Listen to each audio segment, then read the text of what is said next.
शादी हो तो रात गे छोड़ दे साथ गे। आई तो जब दूल्हे राजा गे, आई तो जब दूल्हे राजा गे।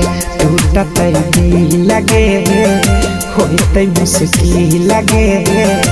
आई तो जब दूल्हे राजा गे, आई तो जब दूल्हे राजा गे। तोरा दुआरा पर बाजा लगल बाजा गे। शादी हो तो रात गे छोड़ दे साथ गे। आई तो जब दूल्हे राजा गे, आई तो जब दूल्हे राजा गे।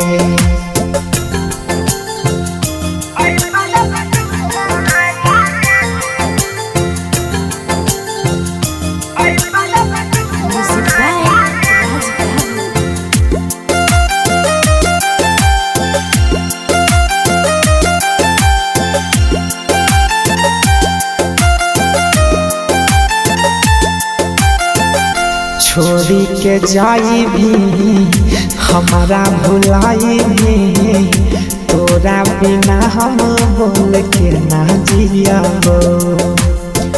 मिलते जखम गे काना हम गे, टूटल दिल बोल के ना सियाबो। सहन पैबो ऐसन हमारा देवी सजा गे। शादी हो तो रात गे छोड़ दे साथ गे। आई तो जब दूल्हे राजा गे, आई तो जब दूल्हे राजा गे।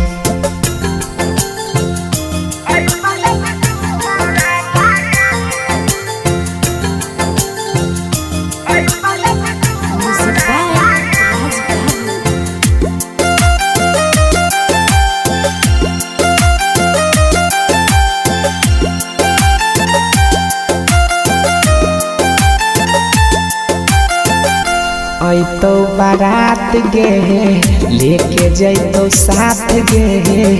दोसरा के मन जल्दी कनिया गे।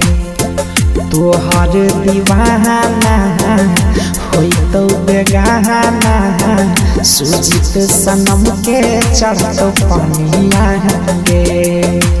हमारा खातिर बंद हो तो तोर दरवाजा गे। शादी हो तो रात गे छोड़ दे साथ गे।